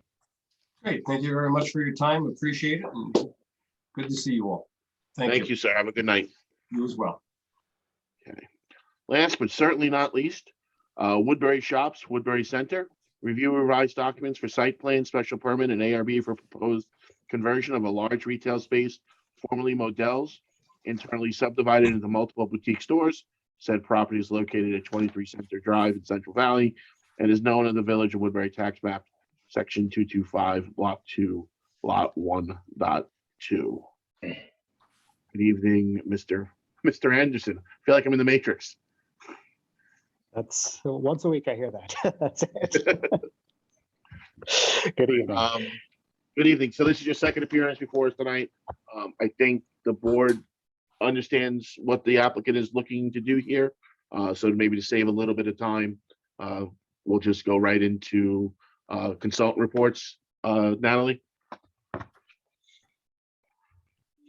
Yes. Jumping right in, the applicant did respond to our prior comments on the operation of the space. We listed them in our memo and we made some recommendations for conditions for your special permit. And we would recommend that you consider those and whether you think that they're appropriate. For example, we've recommended the maintenance of the common areas be assigned to the property owner and specified in your action. We've recommended that deliveries only be to the rear of the building as part of your action, as well as that the corridor areas left be unobstructed for free passage by the ESOs. And again, we know that you'll consider if there's anything else that should be added. Although previously we discussed how there would be minimal changes to the site, the most recent submission showed 5 stairwells at the rear of the building. This appears to impact the existing utilities in those spaces, which we've asked the applicant to clarify whether anything needs to be relocated. Additionally, we think that this rises to the level of providing a site plan and showing how access to those stairs will be constructed. We think that the applicant should consider whether any of those stairwells should be handicap accessible to conform with the requirements of ADA and also the New York State Building and Fire Code. We've noted previously that the water and sewer utilities are by others and the applicant should solicit will serve letters from those utilities. Your prior actions have requested that the applicant make those requests of the utility companies and then provide any responses received. We've recommended that the applicant confirm whether any roof leaders are going to be impacted by the proposed stairwells in the back. Similar to the other application that we reviewed for the Center for Woodbury Fresh, the applicant has advised that they're going to be installing HVAC units on the roof, so they will need to demonstrate screening to your satisfaction. Also on signage, they've advised that the proposed sign is slightly smaller than what's existing, but it is larger than what seems to be permitted by the code. So similar to Woodbury Fresh, we recommend this be weighed in on by the building inspector. We noted in our memo a condition of the original approval that discusses the lighting and the lighting of signs. So we've asked the applicant to confirm compliance for that. And that's all I have primarily. I mean, I think the other comments in our memo can be addressed pretty easily. So if there's anything that the board would like to consider with me, please do so. Do we have questions for Natalie? I was waiting. Mr. Anderson, I do have one small request. The fire department asked if it's possible for you to move the FTC connection that's in the rear of the building to a more accessible location. Right now it's sandwiched between 2 stairwells and a leader. So if anybody happens to be a little rotund or there's a heavy snowfall, it is difficult for them to get to that. So it would be possible if we could maybe move it somewhere a little. Yeah, we can. Yep, we can do that. Okay, thank you. I appreciate that. And so does the fire department. Does anybody from this board have questions for Natalie and her report? Nope. Okay. All right, Jonathan, we'll go to you. You have a report from NPV dated November 10th, and I'll just hit the highlights that Natalie hasn't covered already. We'd like to see details on the new windows proposed, other than just shown on the elevations, and the landscaping. We'd like any details on what is going to be planted in front of the store. That's our comment 5. We also commented on the sign needing a building inspector ruling on whether a variance is needed for them to have the sign they want or not. And that's really it in my report. Questions for Jonathan from the board? Not for Jonathan, but I just, I'm going to put this request out there again. You don't want to change the name?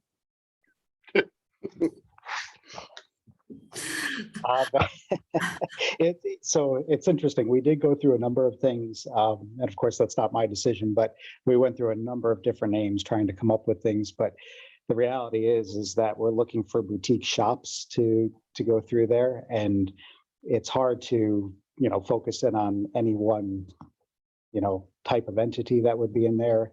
And so not to exclude anyone or try to be focused in one area. At one point, we thought home shops for maybe it's like home type of shopping pieces, but it was just too tough to do. So we kept it very generic for that reason. But I mean, throughout it's referred to as boutiques. So Woodbury boutiques are, I just have a bad feeling about shops at Woodbury and Woodbury shops. I think it's going to be confusing. Yes. But ways.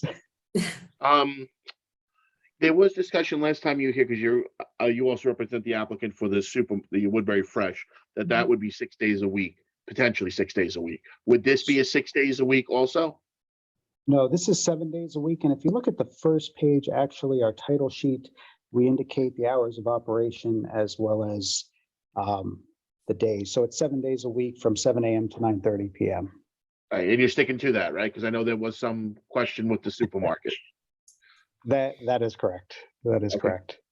Just figured I'd ask. No, that's good. you said 7 a.m.?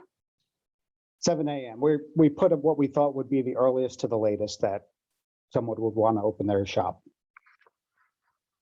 I mean, likely, I would imagine it's 9 a.m., but we wanted to make sure we had that flexibility in there. Dunkin' opens at 6. Well, that's what I'm wondering. I mean, are there going to be food? There is no food.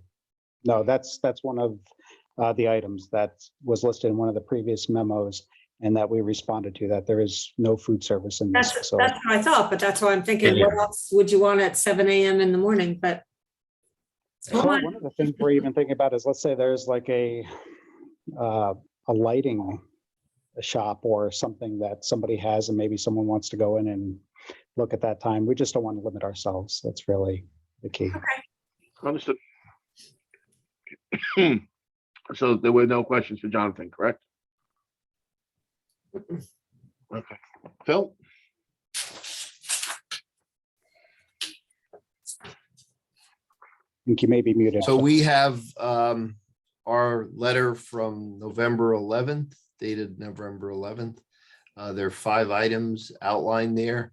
The first item is requesting a comparison of the trip generation for these shops to the former use, the Modell's use, and identify any differences in terms of any trip generation. So I think that's a relatively straightforward task for the types of shops that you're talking about. And that would be for each of the peak hours. Number 2 would be to identify and show the paths for delivery vehicles and any changes in patterns to what exists out there, for the former use. I wasn't clear, but our comment relative to pedestrian traffic interface. So the access into the Modell's, from the exterior of the building for patrons, how many points of access will there be to these shops? It's still the same. It's identical. It will So be. you enter, Okay. Yeah, we're not even changing those doors. You walk through the Fine. same doors to enter all the shops. I just wanted to make sure. I thought that was the case, but I wasn't sure. And if there were going to be changes, then we would really want to look hard at the pedestrian vehicle interface. And it's the same with the deliveries. It's all in the back, the same as it always has been. Okay.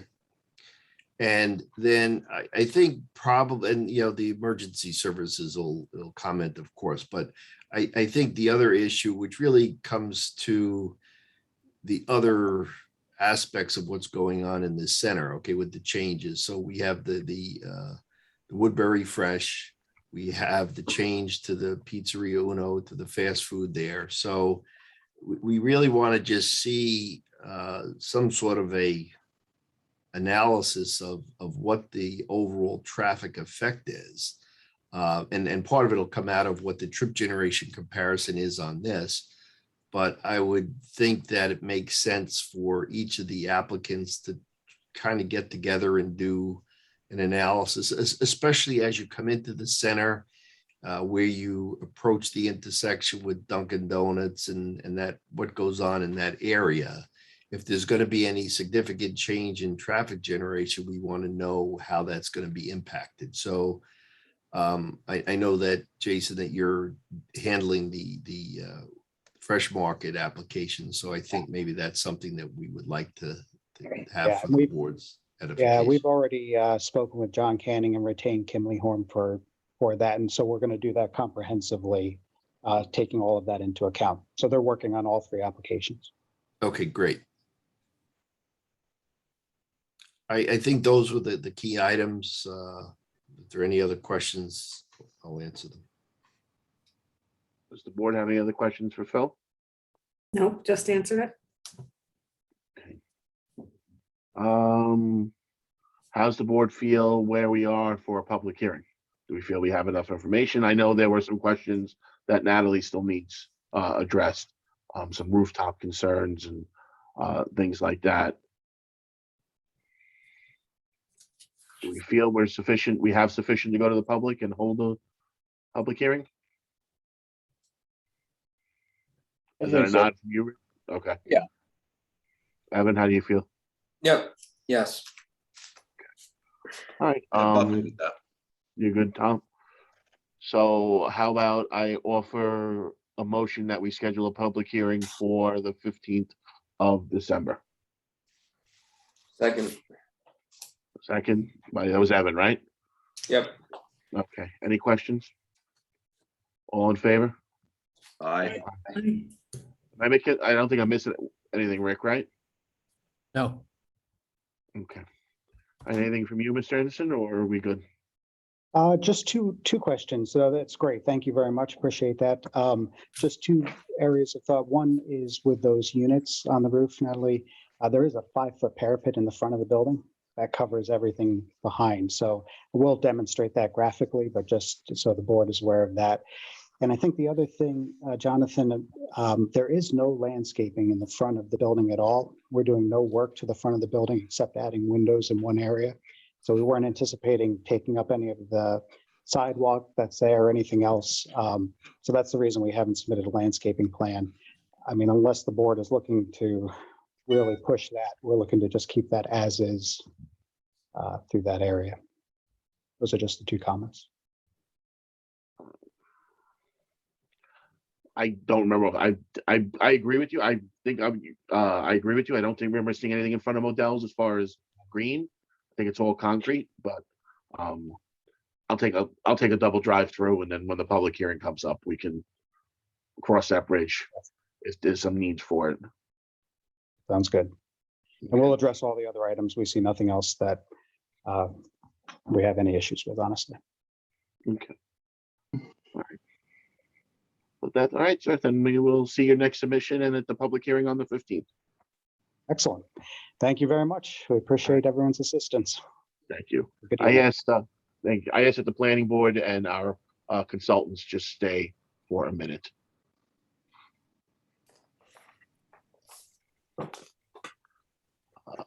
Okay. For the most part, it's just us. So it's a sad night, Sandy. Your last meeting with us. She's gonna start crying.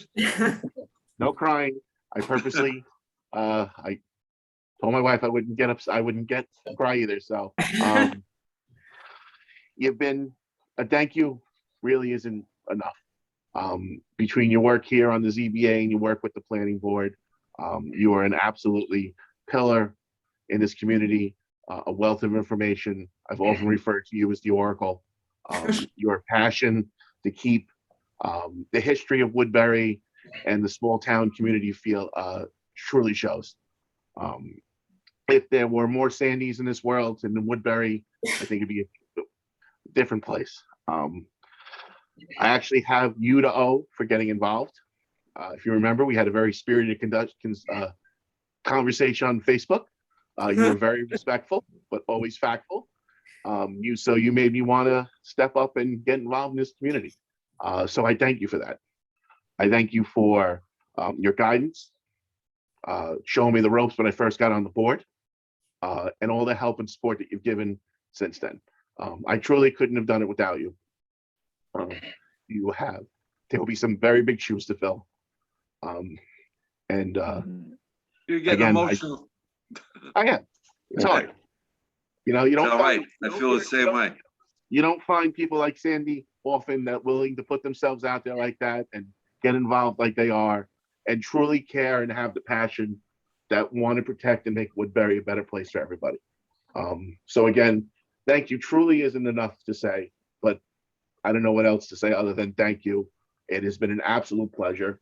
I am absolutely terrified of you being on the other side of the podium now. I won't do that to you, Chris, I promise. At least not for now. I'm still gonna message you during the meetings and ask for your advice. Maybe. Can I still use you as a consultant? We'll put you on. Well, I'm not going anywhere. I mean, I'll still be here. And Evan, I've got the list of open applications. I'm going to put all my files into a big Tupperware or big Dump truck. big trunk, yeah, and deliver it to you. But I want to thank everybody, all my fellow board members. I don't want to cry. Rick and Natalie, Phil and Jonathan. It's been a pleasure to do this, in the ZBA and then moving up to the planning board. I feel honored to have been able to serve my community. I love Woodbury. I moved out for 3 years, and when I came back, I jumped right back into it. And it's just time. I'll just share with everybody. I'm losing my hearing, and hopefully, I'm catching it so that it won't be total and permanent. But it's been a struggle for me to hear and to, especially the applicants. And I think that I owe them. If I can't do something 100%, then I have to step away. So, but I'm sure that there's other people out there that are willing to step up, and hopefully, they'll be as involved and passionate, because I have been passionate about this, sometimes to the chagrin of many of you, because I continue to question, but One more question. I know. But I thank you all for being kind and patient, and I'm going to miss it. And we're going to miss you too, Sandy. It's been an honor not to only call you a colleague, but to become a friend of yours. Yeah. It's going to be hard, but I do have to end it. Sandy is an awesome baker, so maybe she'll have a little free time now, and she can bring us some baked goods next time we hit our next in-person meeting. Sure. Sandy, if I might. Go ahead. You are truly an outstanding planning board member in a very small class. You have such a great attention to detail and fairness about you. And you always keep me on my toes. You're always picking out things that I likely missed. And I consider that terrific. I think that's just a great attribute that you have, and your love for Woodbury just comes through with everything that you do. So thank you very much. It's been my honor to be associated with you on this planning board. Thank you. Well, I too want to thank you, Sandy. I mean, I'm still real new on this, and the little that I know, I attribute to you. And I'm still going to message you on our meetings like we do sometimes, and ask your advice. And I want to thank you for what I've learned so far. You're welcome. Same Well, here. Yeah, Very- and I was just gonna say too, as always, Rick always says everything so eloquently. So I just echo everything he said. And really, you are. It's just an inspiration, and your spirit comes through with every question that you ask, and keeping us on our toes. It's so appreciated, and I just wish you the best. And I'm sorry that you're having these struggles, and just look forward to go, seeing you in the Sandy. future again. Yeah. Thank you, Natalie. Yeah, and as a professional planner, what you do as a volunteer is really the best. I mean, what we really want out of a volunteer planning board member is what you've always done, just given 100%, and you're really what a professional planner wants to have on a planning board. Thank you. And I'll say the limited time that I've known you, Sandy, I already have said, oh, I wish I asked those questions and thought about that. And I know on a day-to-day thing, if I was on the other side as an architect, I would be have to be very prepared to be before you. You're glad you'd have to appear in front of her. Thank you. You I'll make know, you feel and it's bad. been a pleasure. Yeah. Thank you. But it's not good day. It's not goodbye. It's till tomorrow. We'll all be here. And we know you'll still be here in some way, shape, or form, and we will appreciate Oh, that. yeah. I've got your numbers. That you do. Well, Sandy? thank you, everyone. Thank you, Sandy. Thank you. Thank you again. Good night. You. Oh, you want to make the motion, Oh, Sandy, to no. close the meeting? I'll make the motion that we close the meeting.